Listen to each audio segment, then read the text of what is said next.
Assalamualaikum warahmatullahi wabarakatuh. Selamat malam pemirsa. Kembali lagi Anyus Sumsel hadir menjumpai Anda Rabu 12 Maret 2025. Dan tentunya selain 3 berita utama tadi, sejumlah informasi lainnya juga akan kami hadirkan ke layar televisi Anda. Bersama saya Anggun Prisma, inilah Anyus Sumsel selengkapnya.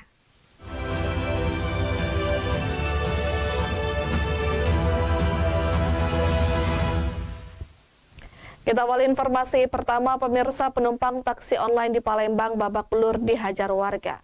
Pasalnya penumpang tersebut nekat mencuri kendaraan yang ditumpanginya. Aku tidak mati ke mobil ke situ. Dari rekaman warga viral di media sosial terlihat pelaku terluka akibat menjadi bulan-bulanan warga. Pemuda ini menjadi amukan warga setelah terkepung dan tertangkap akibat mencuri kendaraan roda 4 milik seorang driver taksi online. Kejadian tersebut terjadi di Jalan Sukabangun 2, Sukarame, Palembang. Modus pelaku meminjam akun seseorang, pelaku memesan dengan tujuan Palembang Indah Mall. Pelaku mengaku nekat mencuri kendaraan taksi online karena butuh uang karena terlilit hutang pinjol. Tersangka bernama Adam, 24 tahun, warga Batu Raja, Ogan Komering Ulu, mengaku sebelumnya bekerja di sebuah bank di bidang IT, namun menjadi korban PHK 1 bulan lalu. Dirinya butuh uang untuk membayar angsuran karena memiliki hutang pinjol sekitar 30 juta rupiah. Baru di PHK. Oh, baru berapa bulan PHK-nya? Baru bulan kemarin. Terus kenapa mobil ini mau diapakan? Nggak tahu Pak, pendek akal aja mau dijual buat bayar utang. Mau pulang mudik untuk keperluan lebaran gitu ya? Buat bayar utang. Utang apa? Pinjol. Utang pinjol. Biasa kita pinjam-pinjol. Modus yang dilakukan pelaku menjadi penumpang taksol. Pelaku minta tolong kepada sopir agar turun membeli nasi di sebuah warung. Bayar nasi. Modus dia tuh. Itu waktu dia baru naik mobil ya? Baru naik mobil, kata dia ini apa yang punya warung makan itu ponakan dia. Jadi rupanya ya cak uji dia tak lama dia bayar tadi tak bayar nasi langsung masuk. Aku tidak banyak cerita lagi sama yang kasir di rumah makan itu, langsung balik lagi aku ke mobil, nyingok mobil lah gerak langsung aku mobil kejar. sudah bergerak mobil. Yo. Langsung kita teriak. Korban melihat mobilnya dilarikan, langsung meminta tolong kepada masyarakat untuk melakukan pengejaran. Dan tidak jauh dari sana juga anggota kita yang sedang patroli, tim opsnal kita juga sudah ada berada di sekitar itu. Dibantulah anggota kita dan tim opsnal beserta masyarakat dan korban melakukan pengejaran terhadap pelaku ini. Di mana pelaku akhirnya kita ketahui bernama Adam. Kemudian tidak jauh, sekitar 500 meter dari TKP di daerah Sukabangun, pelaku berhasil diamankan. Kemudian pelaku sudah kita bawa ke Polsek beserta barang bukti 1 buah mobil. Pelaku digelandang ke Mapolsek Sukarame dan terancam maksimal 7 tahun penjara karena terjerat pasal 363 KUHP, yakni pencurian dengan pemberatan. Dari Palembang, Firdaus iNews melaporkan. Kapolri menegaskan akan menindak produsen minyak kita yang mengurangi takaran minyak goreng. Polisi juga mengungkap 3 produsen minyak kita nakal yang curang dalam berdagang.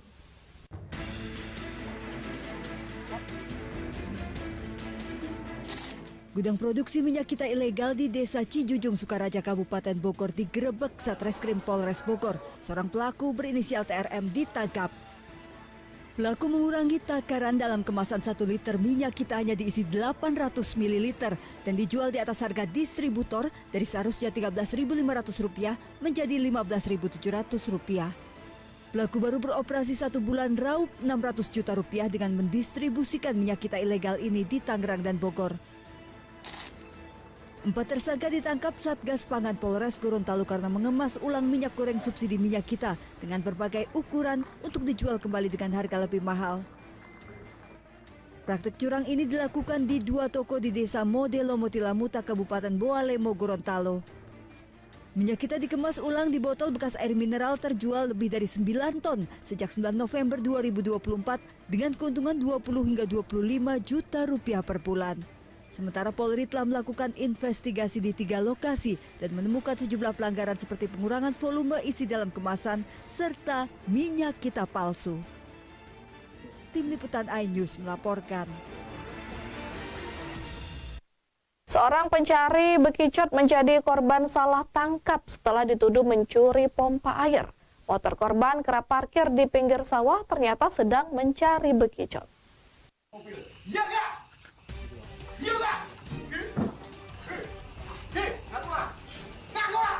Kusyanto tak berkutik saat diintimidasi Aibda IR, oknum anggota Polsek Geyer, Kabupaten Grobogan, Jawa Tengah. Pria pencari bekicot ini menjadi korban salah tangkap dan menerima tindak kekerasan usai dituduh mencuri pompa air bermesin diesel. Di depan kerumunan warga, Kusyanto dipaksa mengakui perbuatannya, lalu digelandang ke Mapolsek Geyer dan sepeda motornya disita. Sebelumnya warga desa Sobo, Kecamatan Geyer, melapor ke polisi kerap kehilangan pompa air sejak beberapa bulan terakhir. Aibda IR bersama sejumlah warga lalu menangkap Kusyanto karena sepeda motornya sering terparkir di pinggir sawah setiap malam. Setelah diselidiki, Satreskrim Polsek Geyer menyatakan Kusyanto tidak terbukti bersalah. Saat ini dari Pamina Polres Grobogan akan melakukan penyelidikan dan akan melakukan pemeriksaan terkait video viral tersebut sesuai dengan aturan yang berlaku. Untuk selanjutnya untuk korban sendiri gimana? Ya nanti kita akan lakukan pendalaman lagi. Kini Aibda IR dalam pemeriksaan Propam Polres Grobogan, Jawa Tengah. Sementara Kapolri Jenderal Listio Sigit Prabowo menegaskan siapapun anggotanya yang bersalah bakal diproses sesuai aturan yang berlaku. Dari Grobogan, Jawa Tengah, Rustaman Nusantara, iNews melaporkan.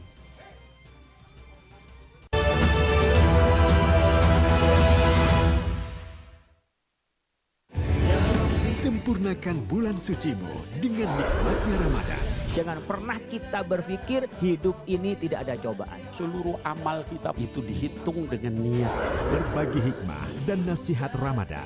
Maka disitulah Allah akan merubah hidup kita di luar rumah tangga kita. Seperti bayi baru dilahirkan dari rahim ibunda. Rumah tangga itu bangunannya adalah ketakwaan. Cari hati spesial Ramadan. Sabtu dan Minggu pukul 12:30 siang di iNews. Sempurnakan bulan sucimu dengan nikmatnya Ramadan. Karena sesuatu yang akan membahagiakan dunia dan akhirat adalah jangan tinggalkan Allah. Romantis itu membangun ketaatan bersama antara suami dan istri. Bersama Ustadz Wijayanto. Lain di hati, lain ucapan, lain perbuatan itu munafik. Saksikan Kultum Nikmatnya Ramadan setiap hari jelang berbuka di iNews. Suara tak layak dibungkam. Intelektualitas perlu diuji. Integritas butuh konsistensi demi demokrasi yang hakiki. Suarakan kejujuran demi keadilan menuju kebenaran. Saya Aiman Wicaksono, saatnya rakyat bersuara. The Great Prime Time. Apakah lurus benarkahnya lapak perkara yang akan kita hadapi? Jadinya kita jadi. Tapi saya mengatakan. Tapi masalahnya Anda harus kalau nggak percaya. Karena kalau kamu yang buka ya. Saya Aiman Wicaksono, inilah Rakyat Bersuara, Selasa pukul 7 malam. Kasus ini yang bermasalah. kabur aja dulu. Kegelisahan. Terjadi tindakan haram. Bukan nasionalisme kalian. Res Narkoba Polda Riau. Anggota TNI. PHK. Presidennya teman. Saidian Rabu. The Prime Show, Rabu pukul 8 malam. Ada pergantian lambat. Saya tidak percaya. Dari presiden di sana itu belum Saya membaca tidak membangun juga. Saya Anisha Dasuk. Dan saya Aryo Ardi. Interupsi Kamis pukul 8 malam. Yang menjadi prioritas. Respon mereka para Apa aja? semuanya. Sudah. Nggak boleh. Pendamping. Nggak boleh. Itu supaya tidak pandang bulu. 30 menit bersama Kabinet Merah Putih setiap Jumat. Only on iNews. Menelusuri keindahan Islam dengan pendekatan Quran. Para malaikat bertanya, apakah engkau menciptakan satu makhluk yang nantinya akan saling menumpahkan darah satu sama lain? Bukankah telah aku katakan kepadamu bahwa aku mengetahui rahasia langit dan Dengan akal dan hawa nafsu yang kamu miliki, mau lebih mulia daripada malaikat atau lebih hina Ramadan Story selama Ramadan pukul 3:30 pagi di iNews.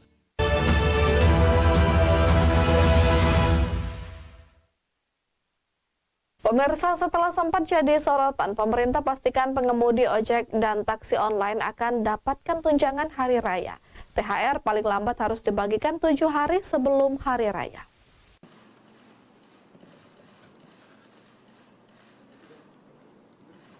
Kepastian tunjangan hari raya bagi pengemudi ojek, taksi online, dan kurir disampaikan langsung oleh Presiden Prabowo Subianto. Besaran jumlah THR yang akan diterima Presiden Prabowo menyebut semua akan diatur berdasarkan perundingan antara kementerian terkait dan pemilik jasa online. Presiden Prabowo juga menegaskan pencairan THR bagi pegawai negeri sipil atau PNS dan pegawai pemerintah dengan perjanjian kerja atau P3K akan tepat waktu paling cepat 3 minggu sebelum Lebaran. Saya sampaikan sebagai berikut. Yang pertama, saya minta agar pemberian THR bagi pekerja swasta, BUMN, BUMD diberi paling lambat 7 hari sebelum Hari Raya Idul Fitri. Untuk itu pemerintah menghimbau kepada seluruh perusahaan layanan angkutan berbasis aplikasi untuk memberi bonus hari raya kepada pengemudi dan kurir online dalam bentuk uang tunai dengan mempertimbangkan keaktifan kerja. Kebijakan ini diambil setelah sebelumnya pengemudi ojek online berunjuk rasa di depan kantor Kementerian Ketenagakerjaan Februari lalu. Mereka menuntut tunjangan hari raya dan mengawasi regulasi pemberian THR yang dijanjikan oleh Kemnaker RI. Rencananya, hari ini Kementerian Ketenagakerjaan akan mengumumkan besaran bonus hari raya yang diberikan kepada pengemudi ojek, taksi online, dan kurir. Tim Liputan iNews melaporkan.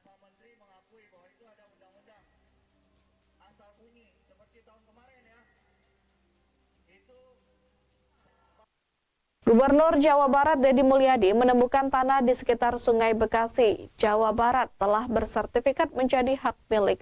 Kondisi ini membuat pelebaran sungai tidak bisa dilakukan tanpa ada pembebasan lahan. Ini sebenarnya anggaran normalisasi sungai itu ada. Ini masalah lagi, tadi baru 50% mentok di Kali Bekasi di daerah Babelan.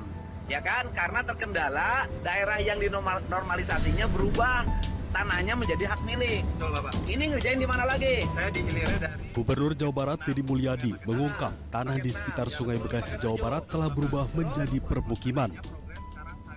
Bahkan telah bersertifikat sebagai hak milik perorangan. Sehingga kondisi ini membuat pelebaran sungai tidak bisa dilakukan tanpa ada pembebasan lahan. Padahal daerah aliran sungai seharusnya menjadi salah satu lahan resapan air dan tidak boleh dipadati permukiman. Ini sebenarnya anggaran normalisasi sungai itu ada. Ini masalah lagi, tadi baru 50% mentok di Kali Bekasi di daerah Babelan. Ya kan, karena terkendala daerah yang dinormalisasinya berubah tanahnya menjadi hak milik. Betul, Bapak. Ini ngerjain di mana lagi? Saya di hilirnya dari paket 6, sebelumnya paket 7. Paket 6, ya, sebelumnya paket 7. Betul, Bapak. Terus? Itu pelaksanaannya progres sekarang saat ini hanya mentok di 11,6%. Terus? Karena terkendala oleh masalah lahan. Lahannya sudah berubah lagi? Betul, Bapak. Dimiliki oleh perorangan dan juga ada perusahaan juga. Deddy Mulyadi berencana akan menemui Menteri Agraria dan Tata Ruang sekaligus Kepala Badan Pertanahan Nasional Nusron Wahid untuk membahas tata ruang wilayah di sekitar Kali Bekasi. Sebelumnya, banjir merendam ratusan titik di Kota Bekasi dan Kabupaten Bekasi Selasa lalu. Ribuan warga terdampak, aktivitas terganggu, dan lalu lintas lumpuh. Tim Liputan iNews melaporkan. Kita ke informasi selanjutnya, usut dugaan korupsi, KPK geledah rumah Ridwan Kamil terkait dugaan kasus korupsi dana iklan Bank Jabar, Banten.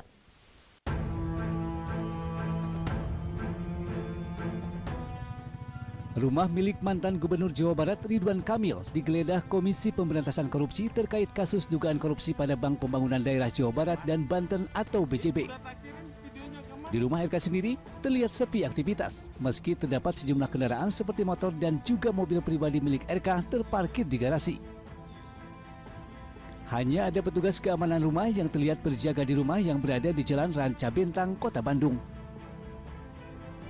Sebelumnya Ketua KPK Setio Budianto mengumumkan kediaman Ridwan Kamil digeledah oleh anggota KPK setelah diduga terlibat korupsi markup dana iklan Bank BJB. Saya menyatakan bahwa betul ada penggeledahan rumah, ada kegiatan penggeledahan di perkara BJB, tetapi untuk lengkapnya, untuk detailnya rumah siapa, Dan mungkin waktunya kapan dilakukan, itu baru bisa dilakukan setelah penyidik memberikan data-datanya secara lengkap kepada saya. Dan saya pikir rekan-rekan juga tidak menginginkan informasi yang sepotong-sepotong ya. Sementara itu, usai rumahnya digeledah tim penyidik KPK, Ridwan Kamil memberikan pernyataan resminya secara tertulis. Melalui awak media, RK memberikan pernyataan resmi secara tertulis yang membenarkan didatangi petugas KPK terkait perkara Bank BJB. Selain itu, RK juga berlaku kooperatif dan sepenuhnya mendukung untuk membantu tim KPK secara profesional. KPK sebelumnya telah menyampaikan mulai mengusut dugaan korupsi pada Bank Pembangunan Daerah Jawa Barat dan Banten atau BJB. Ketua KPK Setio Budianto juga telah menerbitkan surat perintah penyidikan atau sprindik. KPK juga telah menetapkan 5 tersangka, namun belum dijelaskan siapa saja pihak tersangka dalam perkara tersebut. Tim Liputan iNews melaporkan.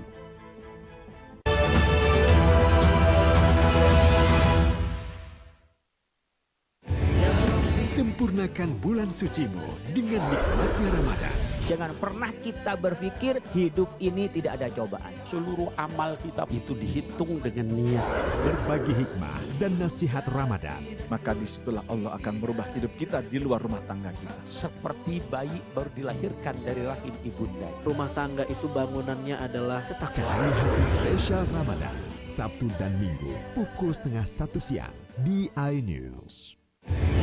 Sempurnakan bulan sucimu dengan nikmatnya Ramadan. Karena sesuatu yang akan membahagiakan dunia dan akhirat adalah jangan tinggalkan Allah. Romantis itu membangun ketaatan bersama antara suami dan istri. Bersama Ustadz Wijayanto. Lain di hati, lain ucapan, lain perbuatan itu munafik. Saksikan Kultum Nikmatnya Ramadan setiap hari jelang berbuka di iNews.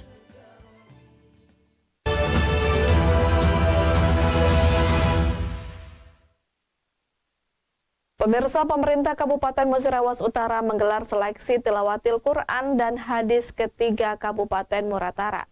Kegiatan yang menjadi ajang pencarian putra-putri terbaik dalam tilawah dan hafalan hadis ini berlangsung penuh semangat dan antusiasme.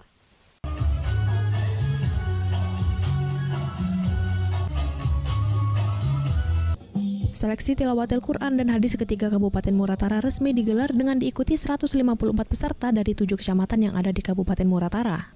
Berbagai cabang lomba dipertandingkan dalam STQH 2025 mulai dari tilawah anak-anak, tafsir Al-Quran, musabakoh hadis, hingga lomba azan dan ayat pendek untuk kategori usia 4 tahun sampai 10 tahun. Para peserta terbaik dari masing-masing cabang akan mewakili Kabupaten Muratara di ajang yang lebih tinggi. Acara STQH 2025 ini dibuka oleh Bupati Muratara, Haji Devi Suhartoni. Sebagai tanda resmi dibukanya STQH ketiga, Bupati Muratara Devi Suhartoni memukul beduk. Acara ini turut dihadiri Wakil Bupati Muratara Haji Junius Wahyudi serta unsur Forum Koordinasi Pimpinan Daerah Muratara. Dalam sambutannya, Bupati Muratara Haji Devi Suhartoni menyebutkan kegiatan STQH bukan sekedar ajang kompetisi, melainkan sebagai sarana untuk memperkuat kecintaan umat Islam terhadap Al-Quran dan hadis. Bupati mengatakan bahwa pembangunan di Muratara harus dilandasi dengan keseriusan serta keberkahan dari Allah. Harapan kami pemerintah Kabupaten Musirawas Utara dengan adanya kegiatan rutin STQH itu harapannya untuk lebih memperkuat persatuan keumatan kita selaku masyarakat Kabupaten Musirawas Utara, terutama di bidang keagamaan. Dan harapan berikutnya bisa menelurkan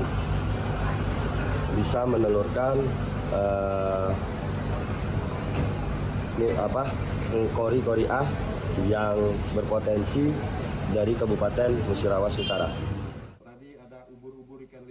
Ajang STQH diharapkan dapat membangun disiplin dalam memajukan Kabupaten Muratara dan mendapatkan ridha Allah Subhanahu wa Ta'ala. Dari Muratara, Sudirman iNews melaporkan.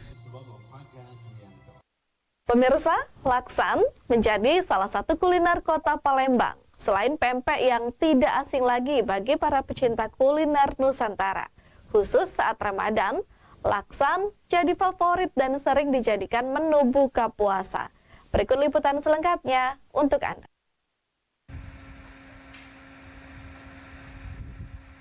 Mayoritas warga Palembang memilih laksan sebagai hidangan berbuka karena kuah yang segar dan hangat bikin menggugah selera setelah seharian menjalani puasa.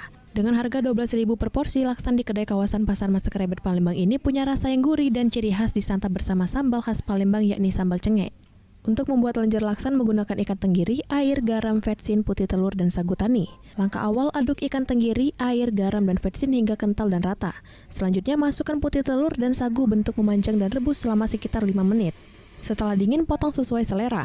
Selanjutnya adalah membuat kuah gurih. Caranya haluskan bahan dapur seperti cabai, bawang merah, bawang putih, dan kemiri, lalu tumis hingga menimbulkan aroma harum. Selanjutnya, masukkan kepala udang, tumis hingga kering. Setelah kering, masukkan air dan santan instan, aduk rata, masak hingga mendidih dengan api besar. Setelah 20 menit siap dihidangkan, dicampur lenjer laksan, lalu taburi bawang goreng dan sambal cengkeh. Saat Ramadan, permintaan di kedai ini meningkat 50% mencapai 40 porsi laku perharinya. Pakai laksan udang. Karena orang Palembang ya, jadi memang makanan-makanan Palembang tuh udah pilihan buka puasa yang paling enak. Berarti menu wajib berarti ya? Ya. Itu gimana rasanya? Enak banget, gurih banget, pas sama lidah kita. Kalau harganya gimana? Termasuk yang standar karena ini termasuk murah loh. Ini rasanya enak, cuma 12.000. Itu makanan khas Palembang, itu dibuat dari ikan campur tepung ya, terus disajikan dengan kaldu udang. Nah, dalam kaldu itu ada banyak macam rempah. Nah, jadi bikin dia menambah gurih. Nah, begitu aja. Artinya kalau udah capek, udah berpuasa seharian, makanan ini bisa seger atau gimana? Enak, seger banget ya. Bikin selain dari kuah santannya itu sangat gurih, jadi menambah nafsu makan, pengen makan terus. Nah pemirsa, mungkin hidangan ini bisa menjadi pilihan bagi keluarga Anda dengan mengunjungi kedai ini atau Anda bisa membuatnya sendiri di rumah. Dari Palembang, Bambang Irawan, iNews melaporkan. Informasi tadi sekaligus mengakhiri jumpa kita pada malam hari ini. Saya Anggun Prisma dan kerabat kerja bertugas mengucapkan terima kasih atas kebersamaan Anda. Selamat malam dan sampai jumpa.